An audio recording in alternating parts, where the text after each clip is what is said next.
This lecture for History 370 Modern East Asia is on the syllabus and course policies. This course will examine China, Korea, and Japan in light of the impact of Western expansion and the resulting changes in politics, society, and culture. The time period covered will be from the mid-19th century to the present. Purchase. However, there are some readings that you will need to read in order to complete some assignments. All those can be found on Blackboard. Now, going through the syllabus isn't the most exciting thing in the world, but it is important in order to understand all the course policies. And even though I'll be reading some things, I will at times step back and kind of comment on what those mean. So please do bear with me because, like I said, while this isn't the most exciting thing, it does tell you what is expected of you in this course, which will, of course, help you get the best grade you can get. Now, there are some classroom responsibilities that were approved by all Lander faculty that I think are important. Not all of them, of course, are directly applicable to an online course, but it's still important to note them. All Lander students will read and follow the professor's syllabi, including course guidelines and procedures, in order to be prepared. So that's what we're doing right now. You should check your email account daily.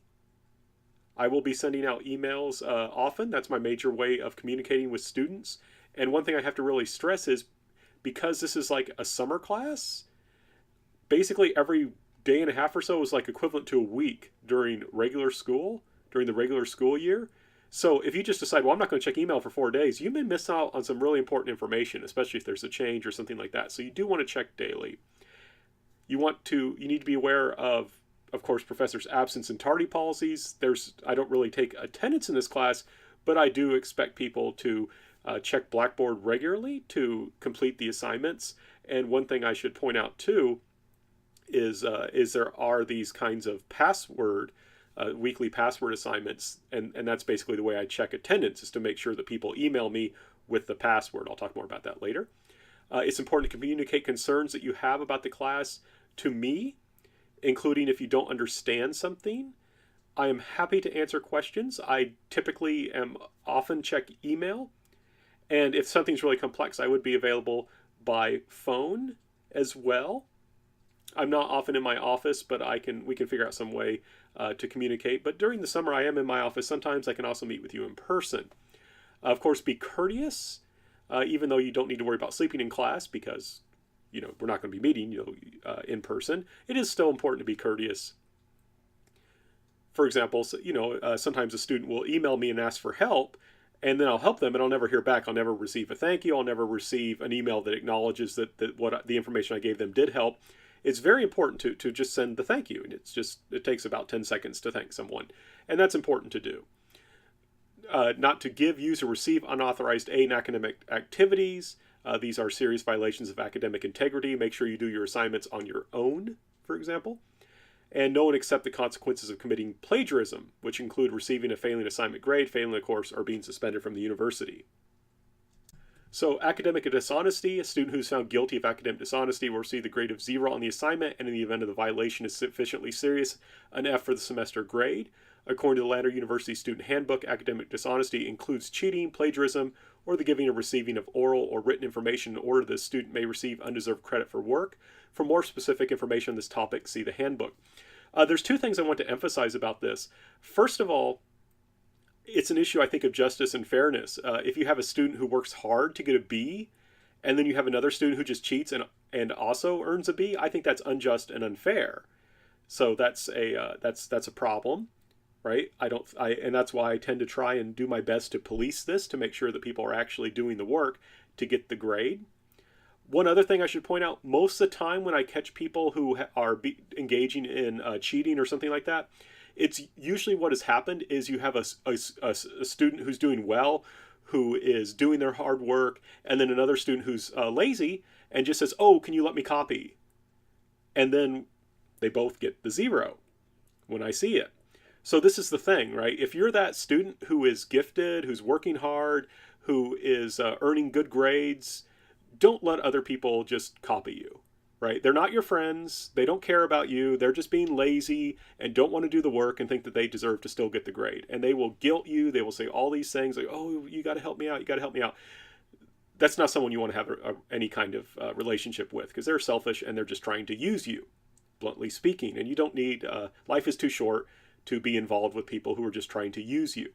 If you are, on the other hand, the student who's tempted to do these things, you're being dishonest, you're using people, you're selfish, you're self-centered. Don't be those things, right? You want to be a good person, a responsible person who helps the people who you're in relationships with, not someone who brings them down. Don't be lazy, don't be dishonest, don't use people. Right? So it's just a very important kind of trait. You want to be someone who is a good person who helps other people, not someone who uses people. Assignments. All assignments must be uploaded onto Blackboard by the date noted in the schedule. Sometimes people will email me the assignment because they say, oh, I'm having trouble with Blackboard. If that happens, I will not mark you late as long as you get your assignment in a reasonable amount of time. But you still have to upload on Blackboard to be graded, right? You still have to upload it onto Blackboard to be graded. And I have a video in the on Blackboard that tells you how to upload a paper on Blackboard and how to make sure that it actually loaded. But what happens is if I have some people turn in by Blackboard and some people turn in by email, it's easy for assignments to get lost. It's harder to grade them. Everyone needs to put it up on Blackboard, right? And like I said, I made a video that shows you how to do it. So if you have trouble, that's how you can do it. By the way, the number one problem why people have trouble uploading things onto Blackboard is because they're trying to upload a link rather than the file itself. So make sure you're actually trying to upload the file. Failure to upload in a readable format will result in a loss of 2 points, and the assignment will not be graded until it is submitted in the correct format. Usually Doc or DocX will work just fine. I don't like PDFs. It's hard to do the inline grading, so DocX is the best way to do this, but you should be able to check to make sure it can be readable after you've uploaded it. Late assignments will suffer a penalty of 50% if they are turned in the day after they are due, and will become zeros 2 days after they are due. For instance, an assignment that's due on Sunday would receive only half credit if turned in between 12:01 a.m. and 11:59 p.m. Monday. It would become a zero beginning on 12:01 a.m. Tuesday. So do those assignments, get them in on time. And I have to stress, you don't want to let these things get ahead of you. Stay on top of things. Make sure you get stuff in on time. Okay, Blackboard quizzes and exams. There will be multiple quizzes and exams to be taken on Blackboard.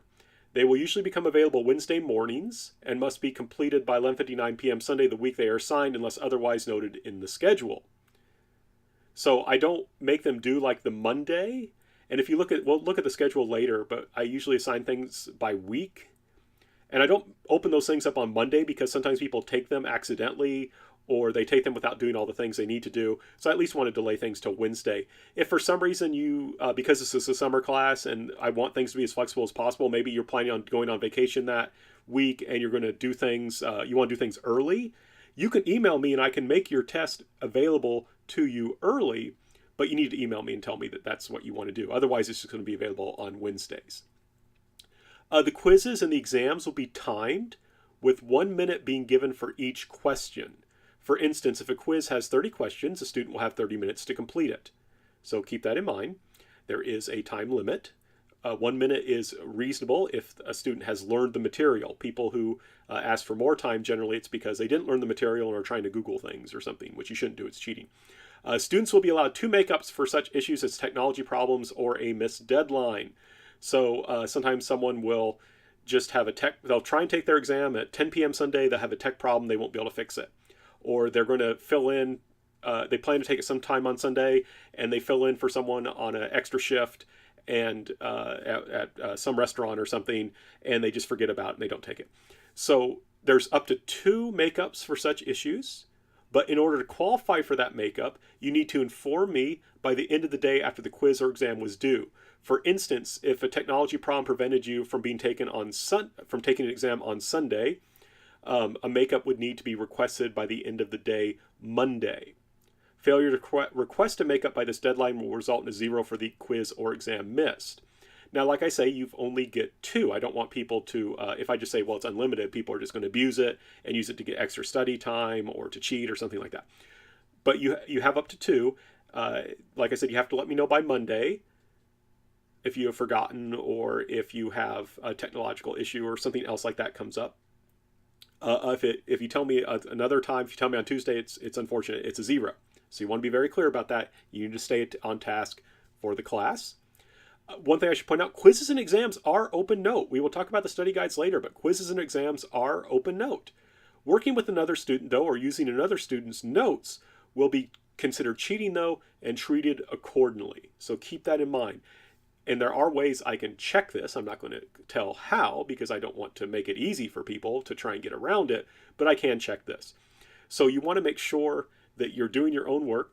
But the key thing is, if you do the study guides that I'll talk about later, and you study the material, 1 minute for each question will be very easy, right? The problem is what sometimes people try and do, because these quizzes and exams are open note, is they don't really take good notes and they don't study their notes. And then when it's time to take the quiz and the exam, they're just frantically trying to figure out things, and they run out of time and they complain, oh, there's not enough time. But if you actually do the study guides and you have those ready, 1 minute per question will be plenty of time to complete this. Changes to the syllabus. I reserve the right to make future revisions to the syllabus. So if something's not working, if there's a problem, then I reserve the right to make changes to these course policies. I very rarely ever do this, but I do have that right. Grade appeals. All appeals for changes to grades must be made in writings. Email is acceptable, but individual meetings or phone calls will not take place unless the written appeal is deemed sufficient. Requests for individual bonus assignments, the reopening of old Blackboard quizzes, or a change of grade based on such reasons as a need for a certain GPA to maintain a scholarship are unjust to other students and will therefore be rejected. So, I occasionally will have someone who gets D's on all the exams, and then after the final exam, and they've often failed the final exam in addition to getting D's all the other exams, they'll say, oh, I need a B or I need a C. Can't you help me out? And it's like, well, you need to help yourself. You need to learn the material.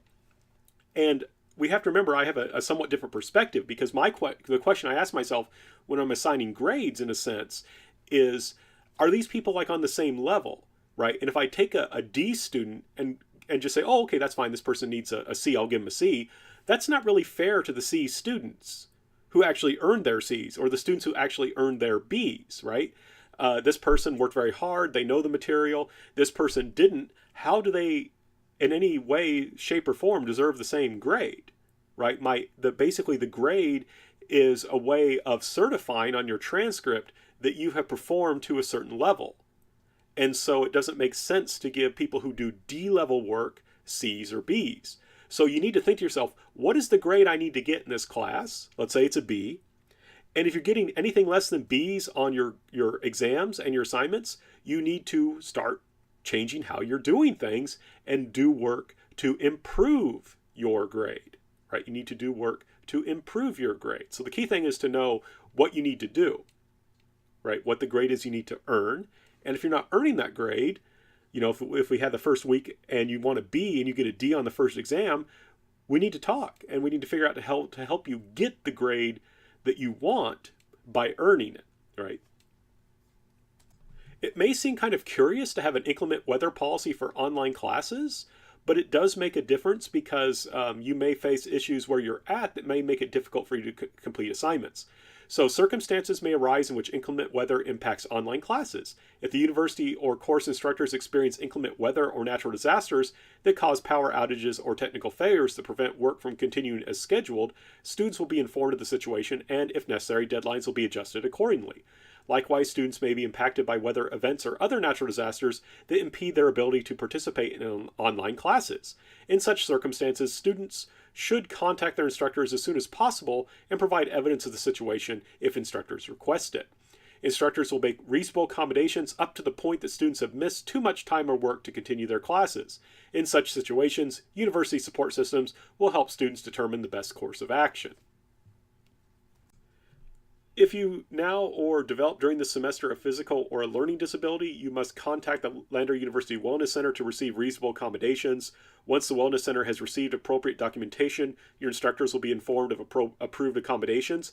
This doesn't come up too much in an online class. One thing that does come up is some students have the right to have like 50% extra time to take an exam. So some students do have accommodations that say, okay, if the exam's 30 minutes, this student gets 45 minutes. And that's actually really easy for me to do. It's not a problem at all, and I can do that. But it is your responsibility to remind me to do that. So if you are a student who has this accommodation, and I'm able to check, but if you want me to actually give you the accommodation, it is your responsibility to contact me and tell me that you want to use it for each quiz or exam. So one problem with online classes is that, as I mentioned before, they seem kind of unreal. And a way to kind of help people stay connected to the class, I have these weekly passwords. And these also are supposed to act as kind of announcements to help people kind of keep track and be aware of things and give me an opportunity to make comments based on how people are doing and upcoming events and things like that. So basically, by the end of the day of Monday of each week, maybe even earlier, it may go up Sunday, but definitely by the end of the day, Monday of each week, I will send out an email with a link to a brief video or podcast that discusses the material for that week, right? So this is kind of like in a classroom, you maybe would have a professor give a list of announcements and upcoming events and things like that. You should watch these videos or listen to the podcast and then email me the password found within these materials. I will clearly state, this is the password. The password is kimchi or something like that. And just email me the password.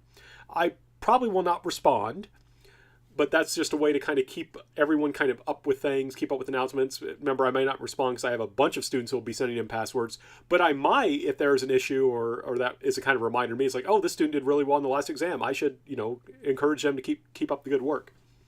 But like I say, the main point of this is, in a sense, two. One is just to make sure that you're staying connected to the class. The other is that make sure that you're able to keep up with the announcements and important information we need to know. Now, there is a grade assigned with this. Each password is worth 5 points. If you fail to send in the password by the deadline noted in the schedule, you will receive a 0, and there are no makeups, right? If you miss the password, that's unfortunate. It's a 0. So you want to stay connected, keep watching those things, be aware of what's going on in the class. My understanding is that students have all received extensive Title IX training, so I don't want to go too much into detail here. I just want to note that if you feel that your rights under Title IX have been violated, you can see a list of those rights, further information, and contact information for who to talk to if you are facing an issue in regards to Title IX. And you can find all that stuff on Blackboard on the syllabus. My grading scale is fairly simple because I'm a history professor and I don't understand math well. So basically, you get points. And in this class, a point is a point is a point. So each point is worth the same. Whatever assignment it is in, if it's worth 25 points in a quiz and it's worth 25 points in a writing assignment, those points are the same. And then at the end of the grading period, I just look at your total points and I assign a grade based on this grading scale. So if you end up with between 900 and 1,000 points, you have an A. 800 to 899 points, you have a B. 700 to 799 points, you have a C, so on and so forth. And it's very important. Please remember this. I will always get students who email me saying, oh, I figured out my grade and it's this percentage. So what does that mean in terms of my final grade? And I'll say, well, I don't grade based on a percentage. I grade on total points. So you don't want to necessarily do that, right? And I will give regular updates to your grades on Blackboard. But I just want to know I do by total points. And one reason also I do that is so that you can just see how am I doing, right? We're halfway through the semester. This is the grade I have. This is how many points are left. How well do I need to do in order to get the grade I want? But remember, I grade on total points. And in this class, a point is a point is a point. Doesn't matter how I assign it.